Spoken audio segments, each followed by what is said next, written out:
Pas. Bon.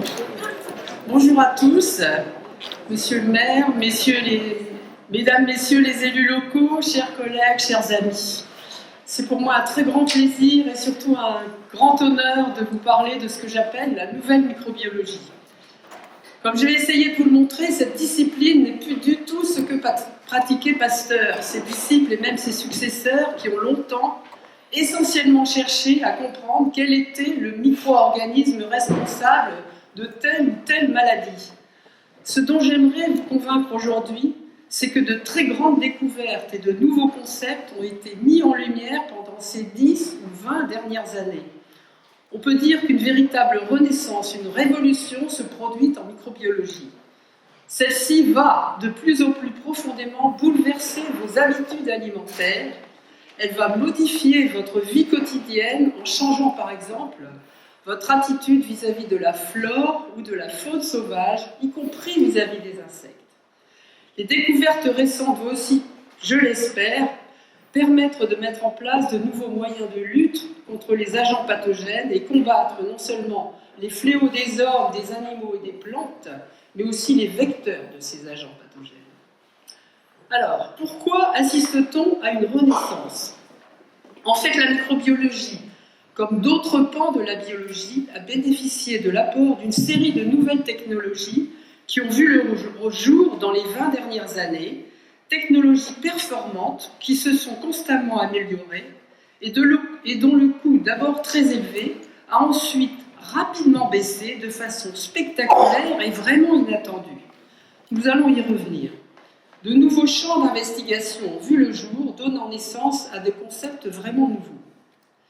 En retour, la microbiologie vient de fournir à la biologie, à la médecine, ainsi qu'à la biologie des plantes, un outil révolutionnaire qui va permettre d'autres grandes avancées.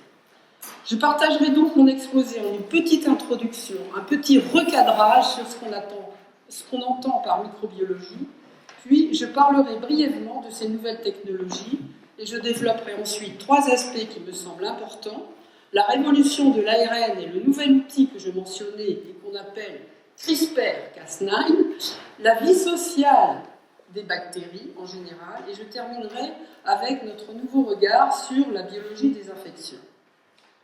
Je vais essayer de m'adapter à l'auditoire qui n'était peut-être pas forcément un auditoire de spécialistes.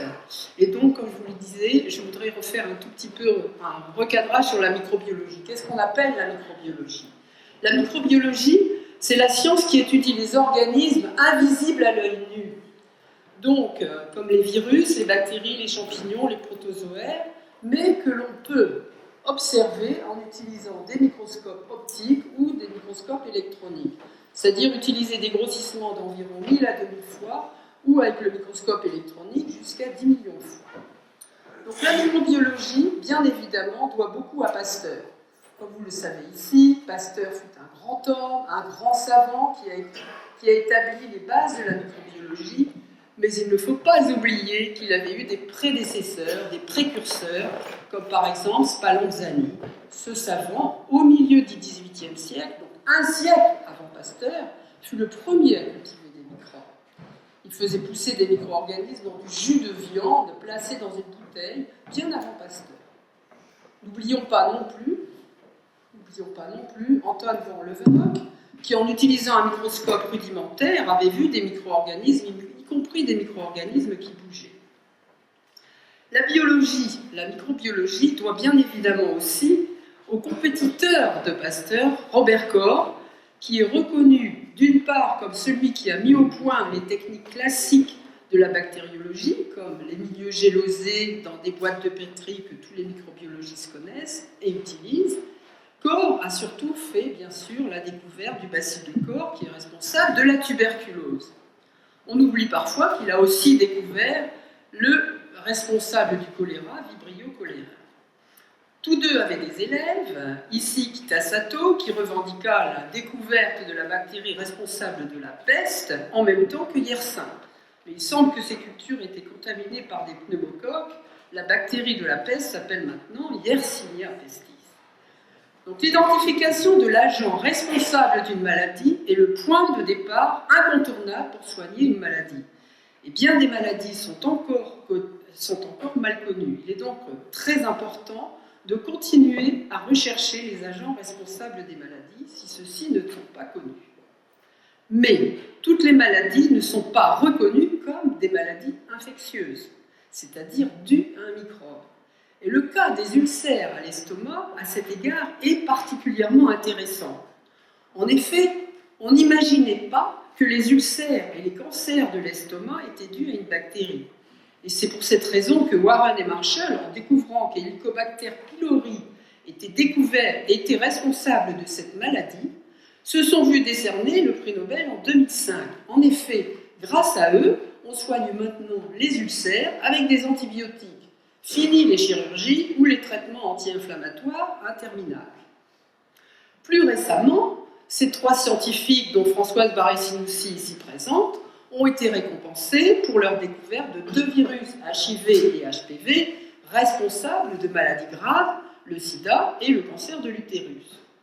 Donc vous le voyez, identifier un microbe responsable d'une maladie reste un défi. Mais les microbes ne sont pas seulement responsables de maladies. Ils font partie de notre vie. Ils sont indispensables à l'équilibre de notre organisme, à l'équilibre de notre planète. En fait, il y a beaucoup plus de bactéries bénéfiques que de bactéries responsables de maladies. Alors les bactéries forment en fait l'une des 3 grandes familles du monde vivant. Les 2 autres sont les archées et les eucaryotes, parmi lesquels on trouve les animaux et les plantes. Les bactéries et les archées sont des organismes unicellulaires, une seule cellule, et n'ont pas de noyau.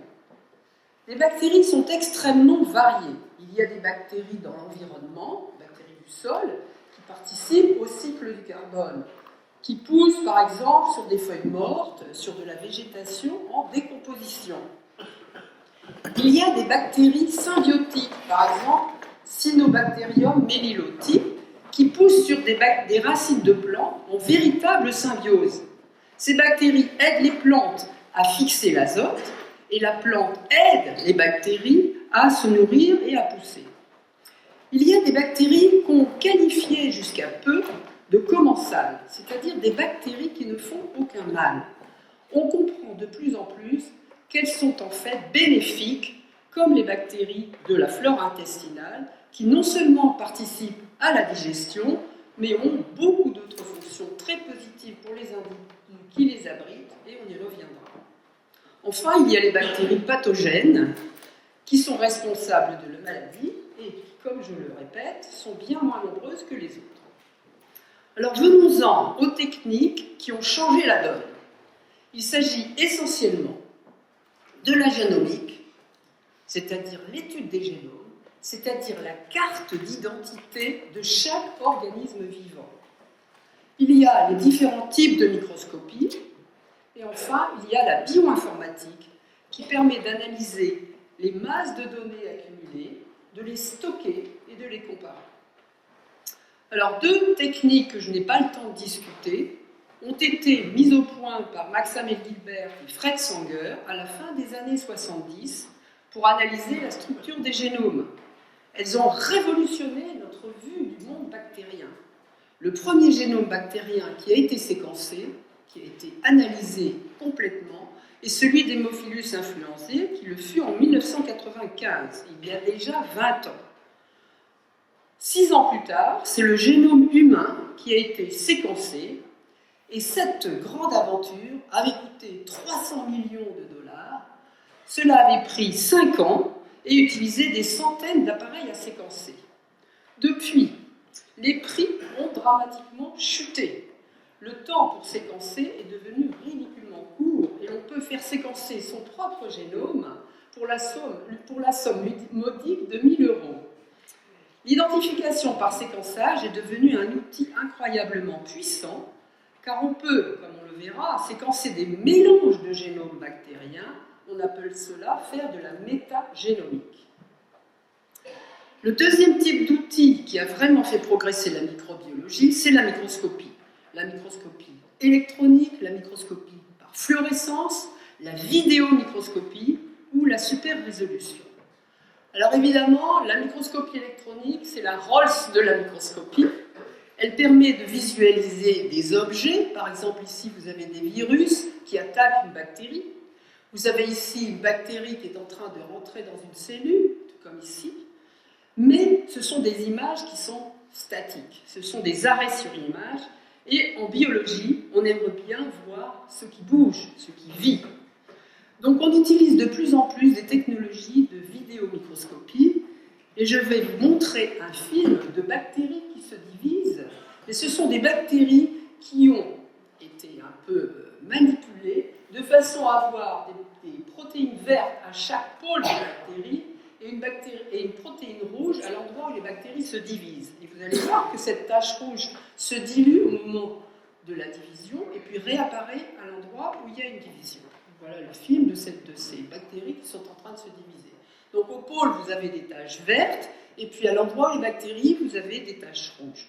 Donc ça, c'est vraiment une technique qui révolutionne la microbiologie, puisque vous pouvez analyser la taille des bactéries, vous pouvez analyser le temps de division, vous pouvez regarder ce qui se passe quand vous mettez des antibiotiques, vous pouvez faire des tas d'analyses. Je vais vous montrer une autre vidéo où là, vous avez deux bactéries qui s'attaquent. Vous avez la bactérie Pseudomonas qui va attaquer la bactérie Vibrio. Et elles ont chacune une épée de différentes couleurs. Il y en a une qui est une épée rouge et l'autre qui est une épée verte. Et donc voici la lutte de Vibrio cholerae et de Pseudomonas aeruginosa. Et en fait, vous allez voir que Pseudomonas est capable de faire éclater, on le voit ici, éclater Vibrio à cause de ses outils fluorescents. Donc l'accumulation de toutes ces données, la génomique dont j'ai parlé, ici toutes les images et les films que l'on accumule, nécessitent des capacités de stockage, des capacités des ordinateurs puissants, des logiciels performants et des informaticiens qui connaissent la biologie. Donc ça, c'est la troisième approche qui a permis à la microbiologie de faire des progrès spectaculaires. Et ces progrès, je voudrais en discuter trois qui sont sur cette diapositive. Donc les progrès dans l'expression des gènes, la connaissance de l'expression des gènes, et notamment la révolution de l'ARN. Je voudrais discuter de la vie sociale des bactéries, et enfin terminer par le regard nouveau que nous avons sur les infections. Alors, sans entrer dans des détails qui seraient trop ardus pour un certain nombre d'entre vous, vous reconnaissez ici les trois prix Nobel pasteuriens en 1965, Jacob, Monod et Lvov, qui ont été reconnus pour leurs travaux sur la façon dont les bactéries contrôlent le fonctionnement de leurs gènes. Ils avaient compris beaucoup de choses. Ils avaient même prédit beaucoup de choses qui ont été, pendant des décennies, un peu oubliées. Jacob, Monod et Lvov avaient prédit que des ARN pouvaient jouer des rôles de modulateurs extrêmement sophistiqués et ne pas agir simplement comme messagers de l'information entre les gènes et les protéines. Et pour illustrer qu'ils avaient vraiment compris que les ARN allaient jouer un rôle, je voudrais montrer sur la diapositive suivante que le début d'un ARN messager, ici le début d'un ARN messager, peut prendre à basse température une conformation qui l'empêche d'être actif car il est replié sur lui-même. Il a froid, l'ARN se replie. À haute température, il se déploie. Il devient accessible à la machinerie de traduction qui est ici. Alors, si on attache derrière cette structure un gène qui code pour une protéine fluorescente, à basse température, la protéine n'est pas faite, il n'y a pas de fluorescence. À haute température, il y aura une fluorescence. Et si toute cette structure est mise dans des bactéries, vous voyez qu'à basse température, il n'y a pas de fluorescence, vous en avez à haute température. C'est une régulation qu'on appelle une thermorégulation, qui est l'une des découvertes qui ont été faites sur la façon dont les ARN sont capables de moduler les gènes. Mais la plus grande des découvertes qui a été faite dans les 10 dernières années, c'est la découverte de ce qu'on appelle les CRISPR. Cette diapositive vous montre une diapositive qui montre la couverture du journal Science en août 2013. Cette diapositive nous montre qu'on parlait alors de CRISPR craze, c'est-à-dire la folie CRISPR. Et pourquoi on a parlé de folie? On a parlé de folie parce qu'il s'agissait d'une découverte faite chez les bactéries et qui se révélait pouvoir être convertie en un outil qui allait être incroyablement efficace pour moduler les génomes de mammifères, de plantes, d'animaux, de tous les organismes vivants chez qui ils ont été essayés. Alors, de quoi s'agissait-il? En deux mots, on a découvert que parmi les bactéries qui rencontrent un virus, donc vous voyez l'une d'entre elles ici qui rencontre un virus, il peut se trouver qu'il y en ait qui intègrent dans leur génome, à un endroit qui s'appelle le locus CRISPR, un tout petit bout de l'ADN de ce virus. Vous voyez ici. En fait, la bactérie va pouvoir garder mémoire de cette rencontre avec le virus et se trouver maintenant, en quelque sorte, comme vaccinée contre ce virus. Comment? Eh bien, lorsque le virus arrive, imaginez un virus qui arrive, qui délivre son ARN dans la cellule, à ce moment-là, cet ADN est reconnu par un petit fragment provenant de ce locus qui, à l'aide d'une protéine Cas, va faire que ce petit bout d'ARN se colle contre l'ADN, la protéine Cas vient ici et détruit l'ADN du virus qui rentre. Donc en fait, la bactérie est vaccinée contre le virus qui arrive. Cet outil révolutionnaire a été transformé, a été adapté pour modifier les génomes et voilà une représentation qui est faite par Jennifer Doudna à Berkeley pour montrer qu'en utilisant la protéine Cas9, on peut cliver l'ADN et puis éventuellement le recoller mal, à ce moment-là on produit une mutation, ou éventuellement insérer entre les deux fragments coupés un autre gène qui vous permet d'avoir par exemple un marqueur fluorescent. C'est une technique dont vous entendrez encore parler. Donc voilà, ça je clore ma première partie sur la révolution de l'ARN et je voudrais arriver à la deuxième partie qui est la vie sociale des bactéries. En fait, dans la vraie vie, dans la vie réelle, les bactéries que Pasteur et tous ses amis ont essayé d'isoler, en fait, dans la vraie vie, les bactéries ne sont pas isolées.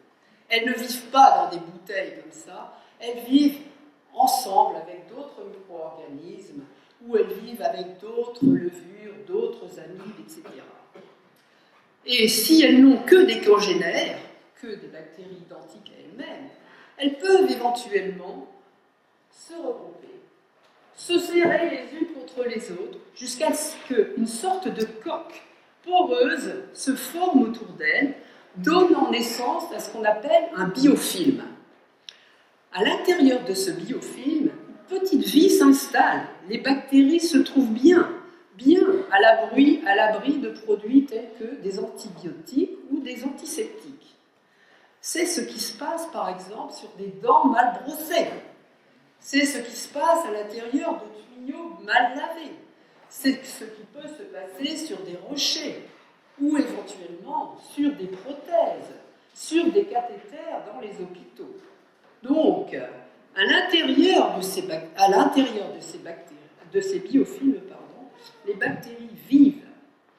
Et non seulement elles vivent, elles communiquent entre elles. Elles communiquent entre elles, par exemple, avec des nanotubes. Donc, par exemple, elles peuvent échanger des choses. Elles peuvent communiquer aussi avec des molécules chimiques. Vous voyez, ça, ce sont tous des produits faits par les bactéries qui sont capables de les recevoir, de les comprendre, de répondre à ces composés chimiques.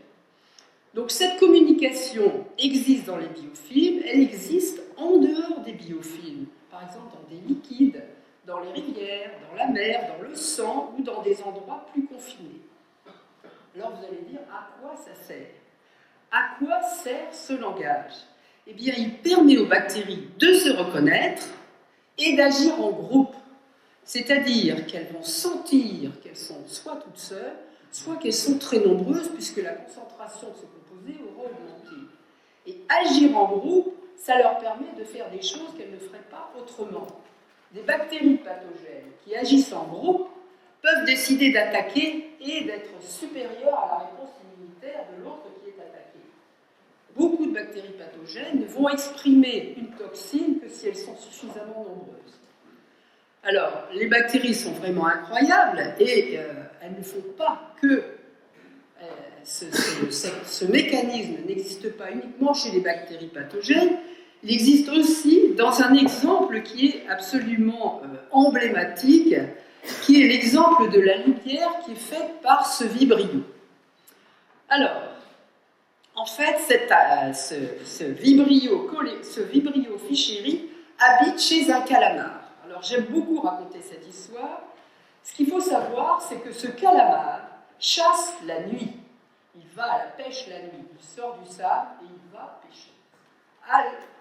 La nuit, la lune éclaire le calamar qui produit donc une ombre sur le sable.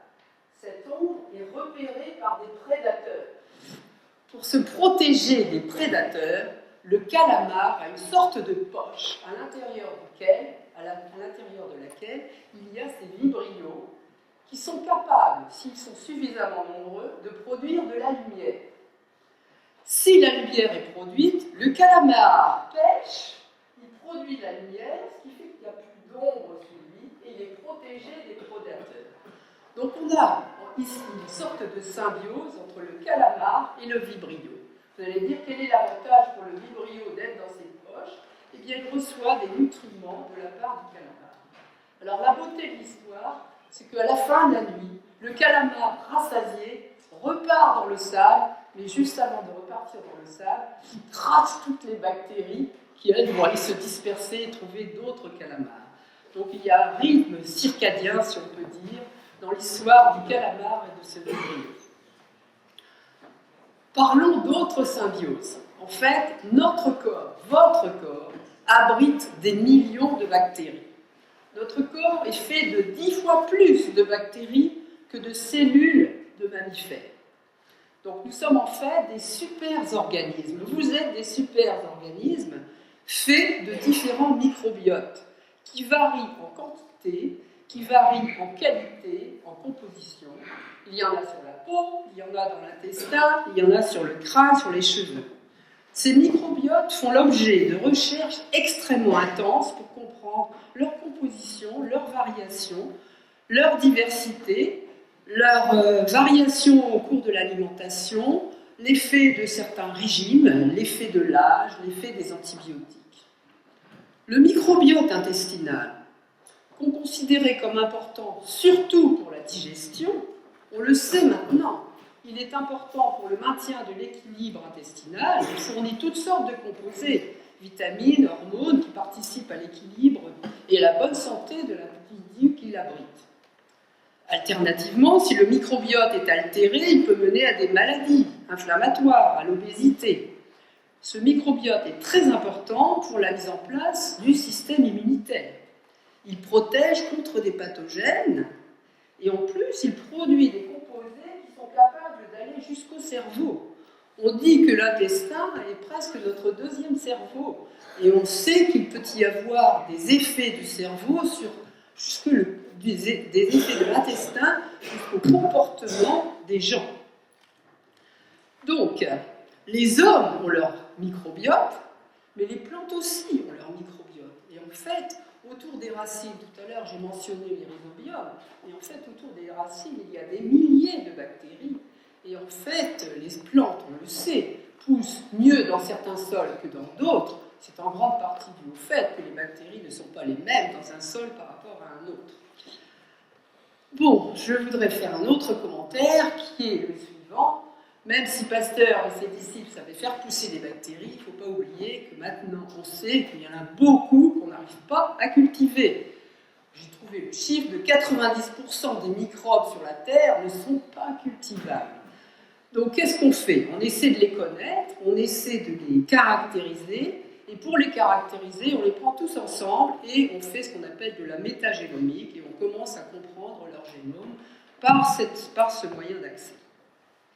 Donc j'espère que je vous ai convaincu qu'on avait, premièrement, je vous ai dit, une nouvelle... Attendez, je vais vous dire, donc je vais passer. Je vous ai dit qu'on avait une révolution de l'ARN qui a mené à ce nouvel outil que j'ai appelé CRISPR-Cas9. Je vous ai dit qu'on avait un tout nouveau regard sur la vie sociale des bactéries. Et je voudrais terminer cet exposé en vous parlant du nouveau regard qu'on a sur les infections. Donc notre ami Pasteur essayait d'identifier les bactéries responsables de maladies. À l'heure actuelle, dans les laboratoires, comme je l'ai dit, il est extrêmement important de continuer ce type de recherche, mais beaucoup de laboratoires essaient aussi de comprendre quelles sont les bases moléculaires et cellulaires des mécanismes infectieux.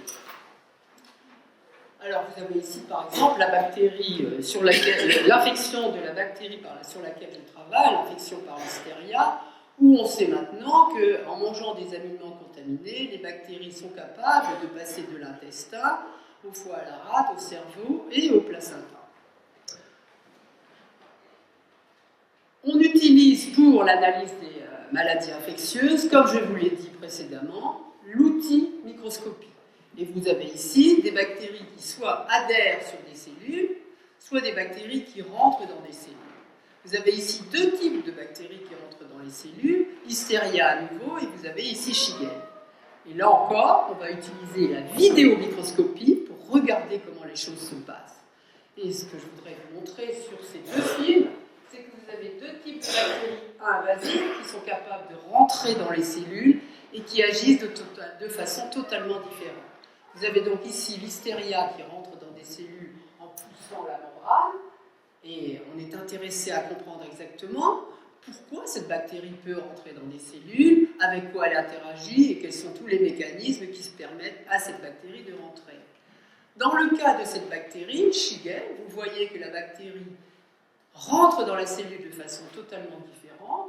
Elle produit un stress sur cette cellule qui fait qu'il y a des grandes membranes qui vont l'envaginer. Et là aussi, on a toute une série de mécanismes qui sont analysés à l'heure actuelle dans le laboratoire de Philippe Sansonetti. Une fois que les bactéries sont rentrées, elles ne sont pas immobiles, en tout cas dans le cas de Listeria, et vous voyez ici que vous avez des bactéries qui bougent. Alors ça, c'est un phénomène qui a été très médiatisé. Il a surtout été très médiatisé par le fait que, en regardant ces bactéries qui bougeaient, je vais vous les faire rebouger un petit coup, en regardant ces bactéries qui bougeaient, on a été capable de mettre le doigt sur un phénomène beaucoup plus général qui est le mouvement des cellules en général. Et je vais vous montrer une cellule qui bouge. Et ici, vous avez donc une cellule phagocytaire qui court derrière une bactérie. Le type d'événement que vous avez au front de cette cellule en mouvement est très similaire à ce que vous avez derrière la bactérie qui est en train de bouger. Et pour faire une long story short, comme disent les anglo-saxons, en analysant ce qui se passait dans le cas de Listeria, on a été capable de comprendre, ou en tout cas de mettre le doigt sur l'une des molécules clés qui permet à cette bactérie de bouger. Donc pour terminer, je voudrais juste dire qu'il n'y a pas que sur la membrane que les bactéries pathogènes agissent, il n'y a pas que sur le cytosquelette de la cellule que les bactéries pathogènes agissent. Elles sont capables d'envoyer des signaux dans le noyau et éventuellement mettre des marques, des signes qu'elles sont passées par là. Les bactéries sont capables d'interagir avec des organites, des organelles qui sont présents dans les cellules.